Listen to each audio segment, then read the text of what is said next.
আমাদের মধ্য থেকে লতাপাতা গাছপালা যে ঔষধি গাছগুলো আছে সেগুলো হারিয়ে যাচ্ছে। আমরা কিন্তু কিছু হলে এখন ডাক্তারের কাছে দৌড় দেই। সবসময় তো হাতের কাছে ডাক্তার থাকে না, তবে ওষুধ খাওয়ার চেয়ে ন্যাচারালভাবে লতা পাতা দিয়ে ওষুধ তৈরি করার গুণাগুণগুলো যদি খেতে পারেন তাহলে খুবই ভালো হবে। তো আমি এমনই কিছু টিপস নিয়ে হাজির হয়ে গেলাম, আশা করি আপনাদের উপকারে আসবে। সাথে আমি কিছু ব্লগ ভিডিও দেখাবো। হ্যালো ফ্রেন্ড, আসসালামু আলাইকুম। কেমন আছেন? আশা করি সবাই খুব ভালো আছেন। সবাইকে ঈদ মোবারক। ঈদে গ্রামে চলে আসলাম, আর এই গ্রামের মধ্যেই কিন্তু এগুলো বন জঙ্গলে লতা পাতা এই ওষুধগুলো হয়ে থাকে। এটাকে দেখতে পাচ্ছেন, এটা হচ্ছে আগ্রা। এটা কিন্তু ভীষণ উপকারী একটি টিপস, আর আপনি টিপস বলতে পারেন, উদ্ভিদ বলতে পারেন। তো এটা হচ্ছে ডোলকলমি। তো আমরা যখন রাস্তায় চলাচল করি, হঠাৎ করে পা কেটে যায়, তখন আমরা কোথায় চিকিৎসা নেব? যেতে তো সময় লাগবে, তাই না? রক্ত তো পড়তেই থাকবে। আপনার আশেপাশে যদি এরকম ডোলকলমি থাকে, তাহলে এটার কষটা বের করে নিয়ে যেখানে কেটে গেছে সেখানে লাগিয়ে দিলে সাথে সাথে ক্ষত ভালো হয়ে যাবে। তো এই যে আগ্রার কথাটা বলছিলাম, এটা হচ্ছে একটা আগ্রা। তো এটার কথাটা আমি পরে বলছি। এই যে এটা দেখতে পাচ্ছেন, এটা হচ্ছে মিষ্টি হস। এটাও কিন্তু বর জঙ্গলে বা নদীর পাড়ে, পুকুর পাড়ে হরহামেশাই হয়ে থাকে। এটা কিন্তু খুবই উপকারী একটি উদ্ভিদ। এই পাতাটা ছিঁড়ে নিয়ে ভালো করে পরিষ্কার করে ধুয়ে তারপরে আপনি যদি এটাকে ভালো করে ছেঁচে রস করে প্রতিদিন, মানে আপনি 3 থেকে 4 দিন খালি পেটে খেতে পারেন। যাদের ভীষণ পেট ব্যথা করে আর হচ্ছে আপনার আমেশা হয়, কিছু খেলে না খেলে আমেশা হয়, এটা আপনারা খেতে পারেন রস করে। আর এই যে আগ্রাটা আমি কিন্তু তুলে নিয়ে এসেছি। এই আগ্রাটা ভীষণ উপকারী একটি উদ্ভিদ। আগ্রাটার হচ্ছে আপনার উপরের যে ডোকাগুলো আছে আগ্রার, এই অংশগুলো নিতে হবে। তো নরম স্থানগুলো নিতে হবে। এটা লতা পাতা, লতা খাওয়া যাবে কিন্তু পাতা খাওয়া যাবে না, মানে ডুগা খাওয়া যাবে। তো খুবই নরম যে সফট জায়গাগুলো আছে সেগুলো নিতে হবে। তবে এটা রান্নার কিন্তু অনেক রকম সিস্টেমে রান্না করলে হবে না, কিছু নিয়মকানুন আছে, সেই নিয়মকানুন অনুযায়ী এটাকে রান্না করতে হবে। অতিরিক্ত মানে আগুনের তাপেও ওটাকে রাখা যাবে না। তো এই দেখতেই পারলেন আমি খুবই নরম সফট জায়গাগুলোকে মানে পরিষ্কার করে নিয়ে নিচ্ছি। এইভাবে কিন্তু আমি সবগুলোই নিয়ে নিব। আর আমাদের বাড়ির আশেপাশে কিন্তু বন জঙ্গলে, পুকুর পাড়ে এগুলো অনেক হয়ে থাকে। আর আমরা এটার কি উপকার আছে সেটাও বলবো কিন্তু আমি, ঠিক আছে? তো এই তো আমি এগুলোকে সুন্দর করে পরিষ্কার করে নিয়ে নিচ্ছি। তো এইগুলোকে কিন্তু আমি একে একে সবগুলো নিয়ে নিব। আগেরকার দিনে আমার দাদি নানুরা কিন্তু এগুলো প্রচুর খেত, কিন্তু তাদের কিন্তু অনেক উপকার হতো। আর আমরা কিন্তু এখন ইয়াং যুগ বা ইয়াং বর্তমান জেনারেশন কিন্তু কিছু হলেই কিন্তু আমরা চলে যাই ডাক্তারের কাছে। তো ডাক্তারের কাছে না গিয়ে যদি এই পরিমাণ অনুযায়ী খেতে পারেন তাহলে কিন্তু খুব ভালো হবে। তো এখানে আমাদের দেশি ট্যাংরা মাছ নিয়ে আসছে, আর যেহেতু আমি গ্রামে আসছি, আর খুবই সুন্দর ফ্রেশ মাছ।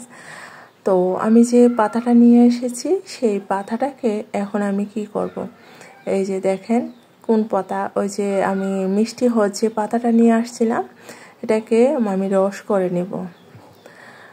আর এই যে আমি আগ্রাগুলা পরিষ্কার করে নিয়েছিলাম, বেশ কিছুটাই আমি নিয়েছিলাম, অনেকগুলো নিলে অল্প একটু হয় আর কি। আর এগুলো কাটার সময় নখে কিন্তু কালো হয়ে যায়।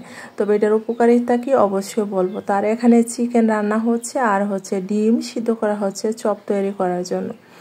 তো আমি একটু বাহিরে যাব, আর বাহিরে যাওয়ার পর ওখানে কিছু জিনিসপত্র নিয়ে আসবো, সেই কারণে আর কি আমি জমির মধ্যে যাচ্ছি। ওখানে শাক আছে, তারপর মিষ্টি শাক, মিষ্টি কুমড়ার শাক, ধান ক্ষেত। এই ডালটা দেখতে পাচ্ছেন, এই ডালটা কিন্তু ভীষণ উপকারী। আপনারা অনেকে কলাইশুঁটি বা মটরশুঁটি চিনে থাকেন, তবে এই ডালটা দিয়ে যদি আপনারা যেমন পোলাও রান্না করেন, বিরিয়ানি রান্না করেন, তাছাড়া নুডলস রান্না করেন, এটা খেলে কিন্তু ভীষণ উপকারী একটা মানে ডাল বলতে পারেন। ডালটা ভীষণ ভালো লাগে। এই ডালটা খেলে শরীরের হাত পায়ে যে ব্যথা আছে বা যাদের ক্যালসিয়ামের ঘাটতি আছে, ভিটামিন বির অভাব আছে, সেগুলো অনেক ভালো হবে। এটাকে বলা হয় খেলাম ডাল। এটা চাঁদপুরের ভাষায় এটাকে খেলাম ডাল বলা হয়। আপনাদের এলাকায় কী নামে বলে অবশ্যই জানাবেন। তো আমি এখানে চলে আসছি। তো আমি আসার পর যেহেতু আমি অনেক দিন পরে মানে গ্রামে আসছি, আর এই যে মিষ্টি কুমড়া ডুগা এগুলোকে আমি এখন পেরে নিয়ে যাব, কারণ আমি যে রান্না করব যে আগড়া শাকগুলো, এই শাকের সাথে এটাও দিতে চাই। আর আমি অনেকগুলো আগড়া কাটার পর অল্প পরিমাণে হয়েছে, যেহেতু আমি একাই খাবো আর আমার কাছে খেতে এটার গ্রানটা খুবই ভালো লাগে। আর এই যে আমি এখান থেকে শাকগুলো নিয়ে নিচ্ছি। এখানে টমেটো আছে। আসলে গ্রামে থাকলে খাবার দাবারের কোনো অভাব হয় না, সবসময় খাবার দাবার পাওয়া যায়। তো আমাদের এগুলো চাষ করেছে। আর এই তো আমি এখান থেকে ছিঁড়ে নিয়ে নিলাম। যেহেতু আমি এক হাতে ভিডিওটা করছি তাই কিন্তু আমার ছিঁড়তে একটু সমস্যা হচ্ছে। তো যাই হোক, আমিও বেশ কিছুটাই নিয়ে নিব। আর খেতে কিন্তু ভীষণ ভালো হয়েছিল। আমি কিন্তু বয়সটা 3 থেকে 4 দিন পরে দিয়েছি, তবে তার আগে কিন্তু আমি এটা খেয়ে টেস্ট করে দেখেছি, ভীষণ ভালো লেগেছে। তো এইগুলোকে আমি নিয়ে নিব। আমি যখন গ্রামে আসি আমার কাছে এত ভালো লাগে, আর এখানে এত লতা পাতা শাক সবজি বেশ ভালো লেগেছে। তো আমি মিষ্টি কুমড়া ডুগাগুলো নিয়ে গেলাম। আর এই তো এখন আমি চলে যাচ্ছি। আর এই দিকে হচ্ছে বেগুন, তারপর অনেক কিছু আছে। আর এই জাংলার মধ্যে বিভিন্ন ধরনের লতা পাতা, ঔষধি গুণাগুণ যত উদ্ভিদ আছে সবগুলোই আমি আপনাদেরকে দেখাবো, পরিচয় করে দিব। আর আগড়াটার কি পরিচয় সেটাও জানাবো। তো এখানে ওই যে একটা জমির মধ্যে আর কি এরকম জাংলে দিয়েছিল। আর এই তো এখানে লাউ ধরেছে, আর লাউ নাকি এরা গরুকে খাইয়েছে, আমি জানি না। তবে আমরা কিন্তু এই শহর এলাকার মধ্যে এই লাউগুলো খুঁজেই পাই না। আর এটা বীজ রেখেছে মনে হয়, বেঁধে দিয়েছে, কারণ নিচে লেগে গেলে পচে যেতে পারে। তো আমি একই রাস্তা দিয়ে চলে যাচ্ছি এখন বাসার দিকে, বাসার উদ্দেশ্যে রওনা দিচ্ছি। আর কিভাবে কি রান্না করে অবশ্যই জানাবো। আর এখানে নতুন করে আর কি জমির মধ্যে এক সাইডে মাটি জমানো হয়েছে, মানে বর্ষাকালে শাকসবজি করার জন্য। তো এই তো এখন চলে যাচ্ছি বাসার দিকে। আর দেখেন এই যে এখানে কত সুন্দর বরবটি। এই বরবটিগুলো কিন্তু মানে কিনে খেতে হয় না, মানে এই লাগায় দিলে হয়ে যায়, পানির ওরকম কোনো প্রয়োজন হয় না, নিচ থেকে পানি ওঠে। আর এখন যেহেতু চৈত্র মাস, এখন একটু পানি দিতে হবে। আর চৈত্র মাসে নদী নালা হাল বিল সব শুকিয়ে যায়, পানির খুবই সংকট ঘটে। তো এরা এদিকে কাজ করছিল আর আমিও এদিকে একটু কাজ করে নিচ্ছি। আর এই যে আমার কাছে ভীষণ ভালো লাগে এই যে এই ধনে পাতা, এটাকে আপনারা কি পাতা নামে চিনেন আমাকে অবশ্যই জানাবেন। আর যে এই পাতাটা দেখতে পাচ্ছেন, এটা একটা ভীষণ উপকারী। তবে আমি এই পাতাটার নাম মনে হয় জানি না, বিষ না কি যেন, আমি জানি না এই পাতাটার নাম। তবে এই পাতাটা আমি এইরকম উঠিয়ে নিয়ে নিচ্ছি। এটা কি কাজে লাগবে আপনারা দেখেই বুঝতে পারছেন এটা কি গাছ, তবে আমার মনে নেই। গ্রাম এলাকায় অনেকে অনেক নামে চিনে থাকে।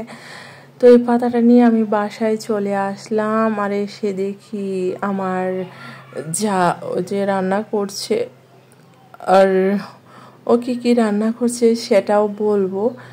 তো এরা হচ্ছে যেহেতু গ্রাম এলাকার মানুষ, সব গ্রামে একরকম না, ওরা বেশি জাল খেতে পারে না। তো এই তো কাঁচামরিচ দিয়ে রান্না করে, কিন্তু তরকারি তো ওরকম কালার হয় না, তবে টেস্ট হয় যতটা সম্ভব। তারা আর কি কাঁচা চাল দিয়ে রান্না করে, গুঁড়ামরিচ বলতে গেলে খাই না। আর যেহেতু নিজের জমি থেকে কাঁচামরিচ নিয়ে আসা যায়, বেশি করে দিয়েও রান্না করলে কোনো সমস্যা হয় না, তবে তারা পরিমাণ মতো খায়। আমরা যেহেতু আসছি আর কি একটু বেশি জাল খাই, তাই একটু বেশি জাল দিতে বলছে। আর এখানে ট্যাংরা মাছ, তারপর শিং মাছ, ভাইম মাছ, গতি মাছ, এগুলো দিয়ে আমি আগড়া দিয়ে রান্না করব। আগড়াগুলোকে কিন্তু আমি ভালো করে করে নিয়েছি। আর এখানে সব রকম মশলা দিয়ে অল্প করে দিয়ে ভালো করে কষিয়ে নিয়েছি। আর এদিকে হচ্ছে মুরগি রান্না করা হচ্ছে, আর এই পাশে হচ্ছে পানি বসিয়ে দেওয়া হয়েছে, কারণ এখান থেকে যখন পানিটা হবে তখন ওইদিকে দিয়ে দিবে, তাড়াতাড়ি সিদ্ধ হয়ে যাবে। আর এই যে আমার শাশুড়ি হচ্ছে এদিকে জোগাড় যন্ত্র করে দিচ্ছে, আর আমি এদিকে একটু নেড়ে দিচ্ছি। আর কালারটা কিন্তু কেমন হয়েছে বুঝতে পারছি না, যেহেতু গুঁড়ামরিচ একটু কম দিয়েছে, আর জানি না। তো আমি কিন্তু আগ্রাটা এদিকে দিয়ে দেওয়া হয়েছে। মাছটা যখন ফুটে আসছে মানে মাছটা কষায় পানি দিয়ে পরে ওই যে আগ্রাটা নিয়ে আসছিলাম সেটা দেওয়া হয়েছে। তবে এই তো এইভাবে আগ্রাটা আমি দেখিয়ে দিচ্ছি, এভাবে আগ্রাটা দিয়ে দেওয়া হয়েছে। যখন এটা বলক চলে আসছে তখন আগ্রাটা উপর থেকে দিয়ে আর মিষ্টি কুমড়া ডোগাগুলো আমি দিয়ে দিয়েছি। তবে এটাকে বেশি জাল করার কোনো প্রয়োজন নেই, হাইস্ট 5 থেকে 6 মিনিট জাল করলে একদম মোমের মতো সিদ্ধ হয়ে যাবে। আর এটা কি উপকার হবে জানেন, যাদের হচ্ছে শরীরে ব্যথা করে আর ডায়াবেটিস যাদের এই সমস্যাটা আছে, এটা যদি আপনারা প্রতিদিন খেতে পারেন তাও ভালো, আর যদি একদিন পর পর খেতে পারেন তাও ভালো, খুবই উপকার হবে, খেতেও ভীষণ ভালো লাগে, সুঘ্রাণটা অনেক বেশি ভালো হয়। তো এই তো এগুলোকে ভালো করে কষিয়ে নিয়ে তারপর পানিটা দেওয়া হবে। এই তো আমার রান্নাটা হয়ে গেছে, এখন আমি রেখে দিচ্ছি। আর ওই যে আমি ইয়াটা করে রেখেছিলাম ওই যে মিষ্টি হসটা, সেটার রসটাও নিয়ে নিয়েছি। এই রসটাকে নিয়ে মানে আপনারা খালি পেটে সকালে যদি 7 দিন খেতে পারেন খুব ভালো হবে। আর ওই যে ওই পাতাটা নিয়েছিলাম, আমি আপনাদেরকে বলেছিলাম যে পাতাটার নাম কি সেটা আমি জানি না, সেটা হচ্ছে এই পাতা। এই পাতাটা হচ্ছে আপনার যাদের গ্যাস হয় মানে হাঁকতে গেলে বা বাথরুম করতে গেলে পুটকি দিয়ে মানে ঝুল পড়ে যায়, বের হয়ে যায়, এটা যদি খেতে পারেন 1 লাগা 7 দিন খালি পেটে 1 গ্লাস করে খেতে হবে। তাহলে মনে করেন আপনার এই যে গ্যাস যে একটা ব্যারাম আছে সেটা আর থাকবে না, এটা আমি 100% গ্যারান্টি দিচ্ছি। আর ওই পাতাটা কিন্তু মিষ্টি হজের কথা বলছি না, ওই যে লাস্টের দিকে একটা পাতার কথা বলছিলাম, এটা গ্রাম এলাকায় কি নামে চিনি সেটার কথাই বলছি। তো এই তো এটা কিন্তু খুবই কালো, আর এটা কিন্তু অবশ্যই খালি পেটে খেতে হবে। আর আমাকে যদি বুঝতে সমস্যা হয় কমেন্ট করে জানাবেন, আমি আপনাদের বোঝার সুবিধার জন্য পাতাটা দেখিয়ে দিচ্ছি। কিছুক্ষণ আগে এই পাতাটা তুলে নিয়ে আসছিলাম, সেই পাতাটা কিন্তু। আর এখানে হচ্ছে আমাদের ইফতারির জন্য মানে আজকে হচ্ছে শেষ ইফতারি, আর তার জন্য কিন্তু এখানে ডিমগুলো কাটা হচ্ছে। মানে এখানে ডিম রান্না মানে ডিমের চপ তৈরি করা হবে, যেহেতু প্রিপারেশন নাই। আর ডিমের চপ তৈরি করতে গেলে মুগ ডাল প্রয়োজন হয়, তো মুগ ডালটা আর কি হাতের কাছে এখন বর্তমানে নেই, তার জন্য কিন্তু এখানে বেসন দিয়ে এটাকে রান্না করা হবে। সরি। আর এদিকে ভাবি ওইদিকে সব কিছু রান্না করেছে, আরও কিছু বাকি আছে। আর এখানে ভাতের জন্য চাল বসিয়ে দেওয়া হয়েছে। আর এদিকে তো কাটাকাটি করা হচ্ছে, আর এই যে বেসনটা গুলানো হয়ে গেছে। আর আমার এই যে শাশুড়ি আর কি আমার মা, আর এদিকে ডিমটা বোনা করছে আমার সন্তানদের জন্য। আর হচ্ছে এখানে মুরগির মাংস রান্না করা হচ্ছে, আর গরুর মাংস রান্না করবে। সব কিছু মশলা দিয়ে খুবই সুন্দর করে মাখিয়ে নেওয়া হবে। আর ভীষণ আমার শাশুড়ি রান্না করতে পারে, খুব ভালো লাগে। তবে অনেক সুন্দর উনি রান্না করে, যখন রান্না করে খুবই সুন্দর সুঘ্রাণ আসে। তবে আগেরকার দিনের মানুষের যদি মশলা নাও দেয় তাও মনে হয় ভীষণ ভালো লাগে। আর এদিকে হচ্ছে কাজটা করা হচ্ছে, মানে ওই যে ডিমের চপগুলোকে ভেজে নেওয়া হচ্ছে। আর এদিকে ভাতও বসিয়ে দেওয়া হয়ে গেছে। আর আমরা যেহেতু একসাথে 15-20 জন মানুষ খাবো, একটু বড় পাতিলে বসানো হয়েছে। আমরা কিন্তু এখনও কিন্তু একসাথে সবাই আছি, ঠিক আছে। মানে যার যার সংসারে কত লাগবে ওইরকম একটা বাজেট থাকে, তো ওই হিসাবে আর কি বাজেটটা দেওয়া হয়। আর যার যার সন্তানের খরচ আছে আর আলাদা পার্সোনাল, সেটা তার পার্সোনাল। আর এদিকে ডিমটাও রান্না করা হয়ে গেছে, আর ডিমের চপগুলোও হয়ে গেছে। আর এখন এই তো দেখেন, আর ছোট কড়াইয়ের মধ্যে দিয়েছে, তো সেই কারণে মানে এখানে অনেক মানুষের কাজ করছে। আর আমি ওই মাঝে মধ্যে একটু কাজও করছি, আবার একটু ভিডিও করে রাখছি। আর যেহেতু আমি একটা ইউটিউব চ্যানেল খুলেছি, সেটাতে তো ভিডিও দিতে হবে। তো আমার চোখের সামনে একটা দৃশ্য ধরা পড়লো, একটা দাদু আর কি ছাগল পালে, আর ছাগলগুলো যখন নিয়ে যায় তখন এগুলো এদিক ওদিক ছুটে চলে যায়, এই জন্য একসাথে দড়ি দিয়ে বেঁধে দেওয়া হয়েছে গাছপালা যাতে না খেতে পারে। তো এই তো ভাত রান্না মোটামুটি হয়ে গেছে। আর ওইদিকে সরি, আমার হচ্ছে ভয়েস দিতে গেলে কেমন জানি না কাশি চলে আসে, তো আই এম সো সরি। আর ভিডিওটি কেমন লেগেছে অবশ্যই কিন্তু কমেন্ট করে জানাতে ভুল করবেন না।